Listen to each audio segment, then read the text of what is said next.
Summer, 1943. Camp Crossville, Tennessee. The bottle sweated in the heat. Brown liquid shimmered behind thick American glass. Tiny explosions of carbonation climbed upward in endless columns, bursting softly at the surface. The German soldier held it carefully, almost reverently. He had never seen anything like it. For 2 years, he had fought in North Africa under the burning desert sun. He had eaten hard biscuits that cracked teeth and drank ersatz coffee brewed from roasted substitutes that tasted faintly of soil. He had watched supply lines shrink, rations thin, and optimism evaporate with the water in their canteens. Scarcity had been constant. Scarcity had been discipline. Scarcity had been framed as virtue. And now, in a prisoner of war camp thousands of miles from the desert, an American guard had handed him something cold. "It's 5 cents, the guard had said casually. "Same price kids pay back home. 5 cents. The soldier did not yet understand that the price was the point. He lifted the bottle to his lips. The first sensation was the shock of cold. Then sweetness, overwhelming, unapologetic sweetness, followed by a strange effervescent burn that fizzed across his tongue and into his nose. It was unnecessary, completely unnecessary, and that was what unsettled him most. The end of the desert. In May 1943, the Afrika Korps surrendered in Tunisia. Approximately 250,000 German and Italian soldiers fell into Allied hands. Many were veterans, hardened by years of desert warfare. They had pushed British forces to the edge of Egypt. They had believed themselves the spearhead of an unstoppable machine. Nazi propaganda had prepared them for capture. America, they had been told, was soft, decadent, divided by race and class. A nation incapable of discipline, dependent on luxury, weakened by comfort. They expected cruelty. They expected starvation. Instead, within hours of surrender, they were issued American field rations, crackers, processed cheese, chocolate, sugar tablets, instant coffee, cigarettes. The men who had survived on shrinking German supply shipments stared at these items as if they were contraband from another planet. American soldiers often complained about their rations. They called them monotonous, boring. To the newly captured Germans, they were a feast. Military processing stations in North Africa served pancakes with syrup, fresh eggs,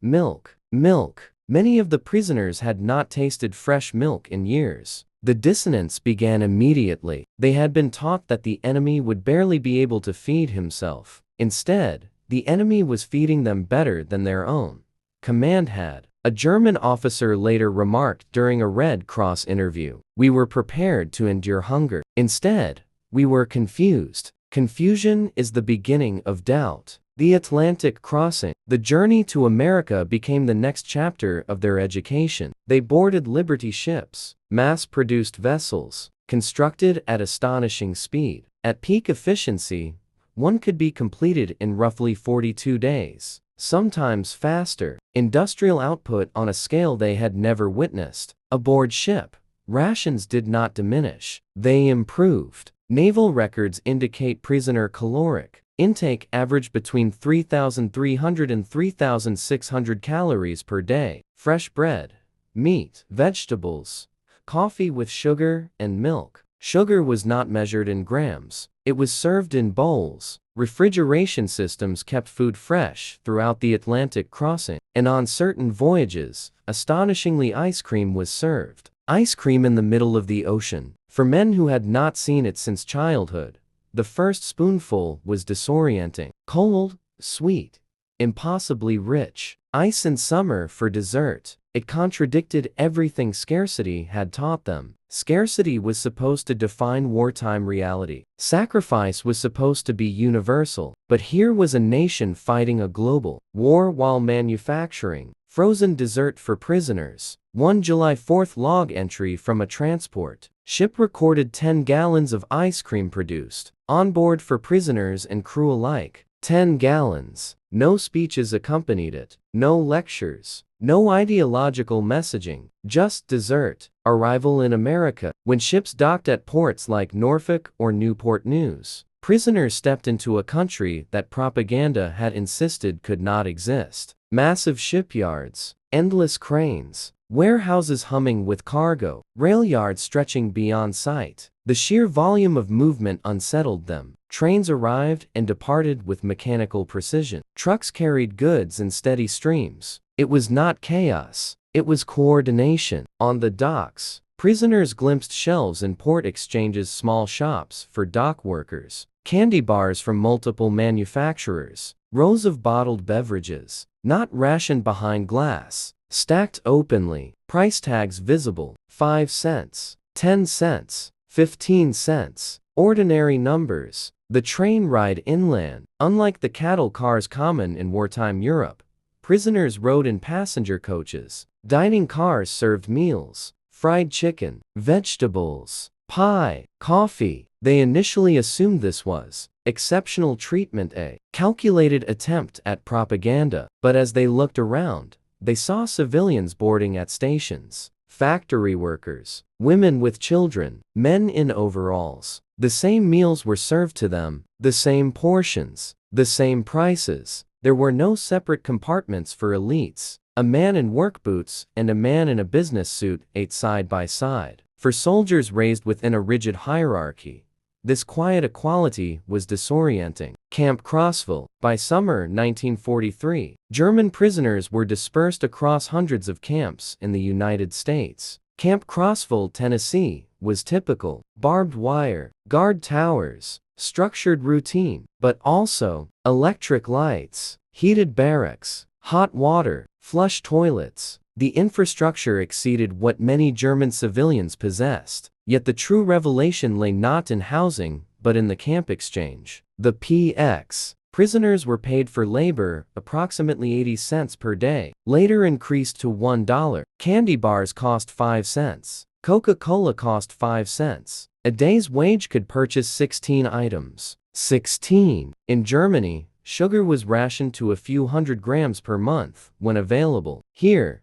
prisoners could buy chocolate on a Tuesday because they felt like it. No connections, no party membership, no waiting lists, just coins. Coca-Cola, the symbol. Coca-Cola became the symbol of everything they had misunderstood. It was everywhere, delivered weekly, stacked in wooden crates, identical in taste from one camp to another, from Maine to Texas. The syrup concentrate originated in Atlanta and was distributed nationwide to bottling plants that followed precise standardization procedures. Quality control ensured uniformity, industrial discipline not imposed by decree, but achieved through organization. The company produced billions of bottles annually. The drink was not reserved for officers, not limited to party elites, not rationed for special occasions. Children drank it, factory workers drank it, soldiers drank it, prisoners drank it. 5 cents. The soldier who had first tasted it in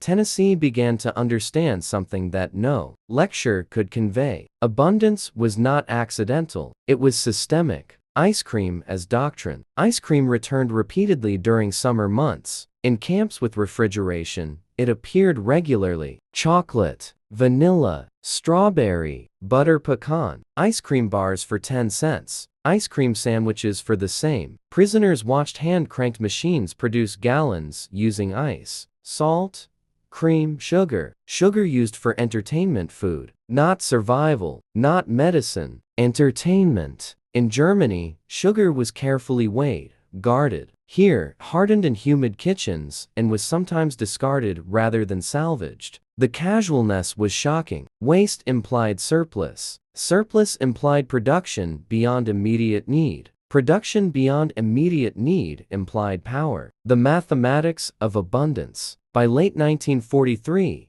prisoners had begun performing their own calculations. Daily calories in camp, approximately 3,500. German civilian intake at home, often 1,200 to 1,500. Sugar in America, multiple pounds per month. Sugar in Germany, grams. American factories produced ships, aircraft, trucks and candy bars simultaneously. Industrial capacity did not require choosing between guns and chocolate. It could do both. The ideology they had internalized insisted that discipline and deprivation were strengths. Yet here was a nation demonstrating that prosperity could coexist with war. That strength could look like generosity. The bottle of Coca-Cola had not simply been a beverage, it had been data, and the data was impossible to ignore. By late summer 1943, the shock had not worn off. It had deepened. At first, the German prisoners of war believed the food was temporary, a gesture meant to impress them upon arrival, a calculated show of generosity before the real captivity began. But days became weeks, weeks became months. The pattern did not change. 3 meals a day, coffee with sugar, milk without dilution, dessert, more often than not. No one announced that this was extraordinary. That was what made it extraordinary. The sugar bowl. In Germany, sugar had become arithmetic. By 1943, civilian rations often fell to approximately 280 grams per month. When deliveries arrived at all, housewives guarded it like jewelry. It sweetened birthdays. It disappeared from daily life. In the American camps, sugar sat in bowls, not locked, not measured per spoon, not issued by authority, placed in the center of mess hall tables. Men who had once queued with ration cards watched. American cooks refill bowls without ceremony. Coffee was poured, sugar added freely. Some prisoners stirred 3-4 spoonfuls into a single cup. No reprimand came, no note was taken, no deduction made from wages. It was simply available. Availability is a silent argument. Quartermaster records from the period show regular deliveries of 100 pound sacks of refined sugar to larger camps. Bakers used it liberally. Cakes appeared, cookies, pies, frosting. Sweetness was not reserved for victory. It was routine. One incident at a southern camp became legend among prisoners. During humid weather, several hundred pounds of sugar hardened into unusable blocks. German prisoners working in the kitchen suggested steaming and breaking it apart, as they would have done at home. Instead, American staff discarded it, ordered new supplies. To men raised on the doctrine of total mobilization and careful conservation, this bordered on madness. But it was not madness, it was surplus. And surplus is ideological. Chocolate democracy, chocolate too, carried weight beyond taste. In wartime Germany, chocolate production shifted heavily toward military needs. Civilians saw little. Children remembered it more as memory than food. In America, despite wartime restrictions, chocolate remained visible. The military alone purchased hundreds of millions of pounds of chocolate products during the war years. Candy bars were stocked in camp exchanges at 5 to 10 cents apiece. Prisoners discovered something unexpected. Americans had preferences, one brand over another, arguments about which tasted better, debates over caramel versus peanut filling. Choice itself was unfamiliar in wartime Germany. Under a command economy, substitution was the norm. You received what was available. Gratitude was expected. Here, men in uniform, even prisoners, could decide which candy bar to buy. It was a small freedom, but small freedoms accumulate. Monthly Red Cross packages distributed to prisoners often included chocolate or candy bars, among other goods, processed cheese, crackers, canned meat, cigarettes, soap. These packages supplemented already adequate rations. The redundancy was striking. Chocolate in the mess hall, chocolate in the PX, chocolate in care packages, chocolate as commonplace. The Thanksgiving revelation. Autumn 1943 brought a uniquely American ritual into the camps. Thanksgiving. For many prisoners, the holiday meant nothing at first. It was not part of their cultural calendar. There were no parades in Berlin for it, no speeches in Munich. But what they witnessed forced attention. Across the entire United States prison system, Thanksgiving dinners were served, not modified versions, not simplified ones, but full traditional meals. Roast turkey, stuffing, mashed potatoes and gravy, sweet potatoes, cranberry sauce, vegetables, pumpkin pie, coffee and milk. The logistical scale alone was staggering. Hundreds of thousands of prisoners, millions of American servicemen worldwide, all receiving similar meals on the same day. Turkey was not a symbolic token, it was plentiful. For men accustomed to meat scarcity, the size of the portions was unsettling. Some could not finish their plates. Seconds were available. No one announced that this meal was meant to re-educate them. It simply occurred. Equality was embedded in the menu. German prisoners received the same Thanksgiving meal as American soldiers. The same turkey, the same pie, the same milk. This contradicted the racial hierarchy that had structured their worldview. They had been taught that power required domination. Here, power manifested as parity. Christmas without vengeance. If Thanksgiving surprised them, Christmas unsettled them. Church groups, civic organizations, and individuals across America sent packages to enemy prisoners. Cookies wrapped in wax paper, candy, toiletries, books, writing materials, small handmade gifts. In towns near camps, civilians sometimes delivered homemade treats directly. Women whose sons were fighting in Europe baked for captured German soldiers. This was incomprehensible. In the logic of total war, the enemy deserved deprivation. In the logic of American civil society, the enemy remained human. Prisoners debated the meaning of it late at night in barracks lit by electric bulbs. Was it weakness? Was it manipulation? Or was it confidence so absolute it required no cruelty? For men raised to equate mercy with softness, the idea that generosity could coexist with strength first reconsideration. Work details in the fields of plenty. By 1944, labor shortages in America led to expanded prisoner work programs. Approximately 100,000 German Poles worked in agriculture and food processing. This became their most intimate exposure to American abundance.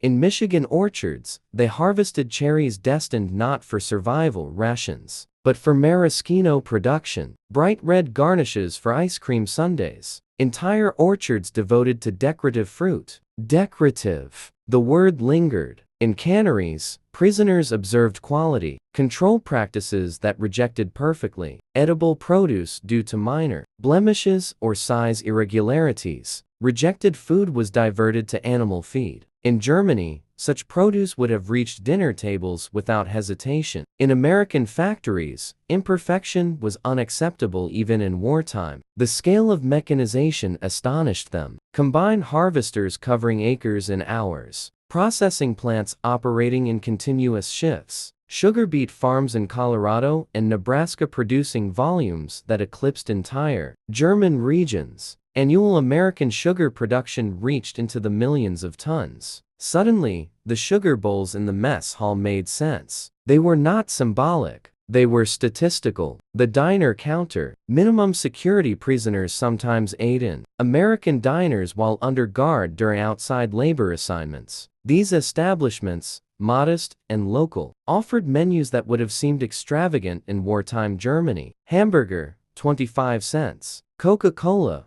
5 cents. Slice of pie, 15 cents. Ice cream sundae, 25 cents. Dinner special under $1. Factory workers sat beside businessmen. Teenagers ordered milkshakes after school. Waitresses treated customers uniformly. There were no party badges, no visible hierarchy. Consumption was not a privilege granted by ideology. It was a function of income, and income was attainable. For men who had internalized strict social ranking, the sight of a mechanic and a bank clerk eating identical meals without ceremony was revolutionary. Democracy tasted like pie, school lunches, and milk. While working near schools, some prisoners observed early organized lunch programs. Children received hot meals, fresh milk delivered daily, protein, vegetables, occasionally dessert. The scale of coordination required to provide milk to thousands of schools daily impressed even technically minded observers. Milk was not reserved for hospitals or infants. It was routine. In Germany, milk had become scarce and tightly rationed. In America,